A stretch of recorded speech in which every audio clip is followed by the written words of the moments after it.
নমস্কার বন্ধুরা, সকলকে আমার চ্যানেলে স্বাগত। রাজ্যের সমস্ত ধরনের সরকারি কর্মচারী এবং সমস্ত ধরনের পেনশনারদের 25% ডিএনএস অ্যালাউন্সের এরিয়ার প্রদান করার জন্য মহামান্য সুপ্রিম কোর্টের তরফ থেকে যে নির্দেশ রাজ্যকে দেওয়া হয়েছিল,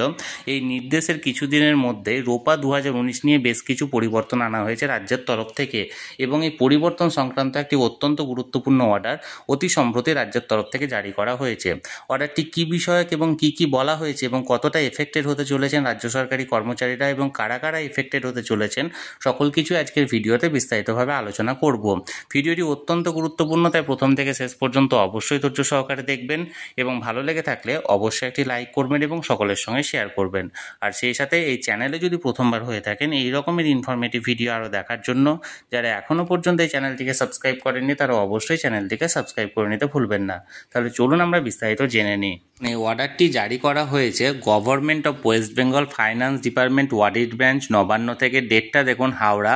28 মে 2025, অর্থাৎ অতি সম্প্রতি এই অর্ডারটি জারি করা হয়েছে। মেমোরেন্ডামে কি বলা হয়েছে দেখুন, it has been brought to the notice of the government that pay anomaly arises between senior and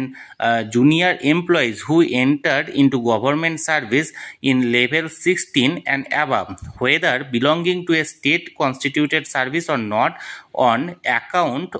of the existing provisions of para 3C and para 3D of memo number এত ডেট এত। অর্থাৎ 2019-এর এই memo number অনুযায়ী এক্ষেত্রে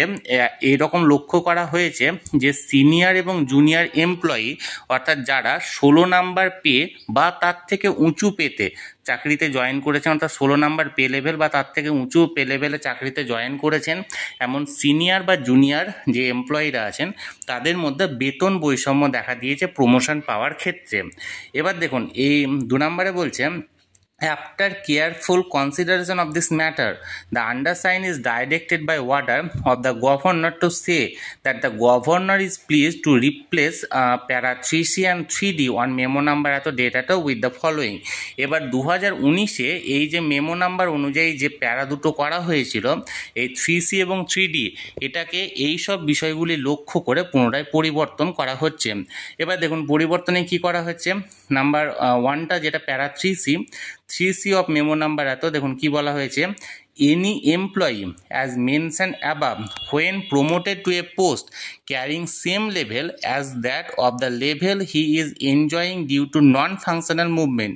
will get pay fixation benefit of one increment in the same level from the date of such promotion, and he will get next increment on next 1st July whether he completes 6 months service or not। অর্থাৎ প্রথমত আগে যে নিয়মটা ছিল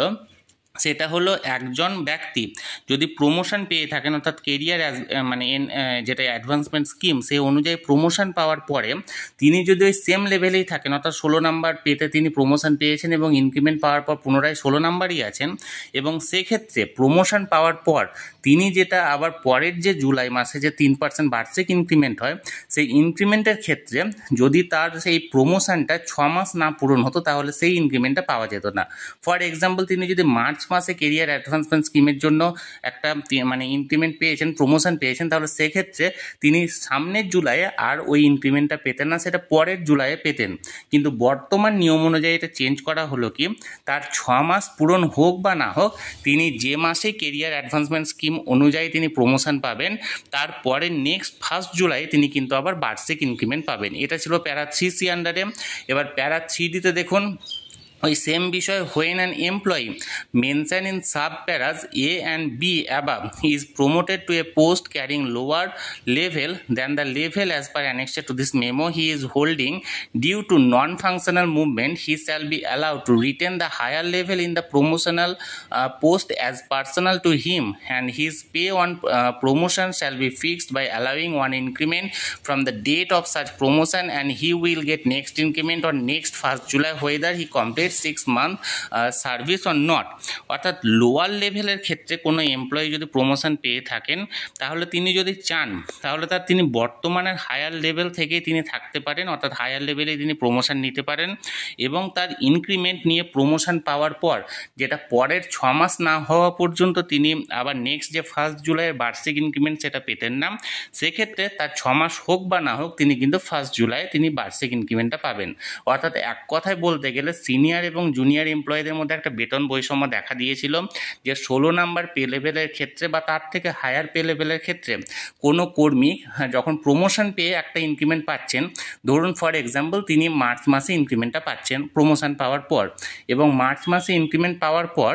যেহেতু আগের নিয়মে ছিল 6 মাস অন্ততপক্ষে না যাওয়া পর্যন্ত তিনি পরের বার্ষিক ইনক্রিমেন্ট পাবেন না, তাই মার্চ মাসে ইনক্রিমেন্ট পাওয়ার পর তিনি 1 জুলাই বার্ষিক ইনক্রিমেন্টটা পাচ্ছিলেন না, সেটা তিনি আবার পরের বছর জুলাই পেতেন। এক্ষেত্রে যে চেঞ্জটা করা হয়েছে সেটা হচ্ছে যে তিনি প্রমোশনাল ইনক্রিমেন্ট পাওয়ার পর তার 6 মাস হোক বা না হোক তাকে বার্ষিক ইনক্রিমেন্ট কিন্তু 1 জুলাই দিতে হবে, সেক্ষেত্রে তার 6 মাস হোক বা না হোক। আশা করি বিষয়টি আমি বোঝাতে পেরেছি। তাহলে বন্ধুরা, রোপা 2019 সংক্রান্ত যে একটা পরিবর্তন করা হয়েছে এবং সেই সংক্রান্ত যে অর্ডারটি জারি করা হয়েছিল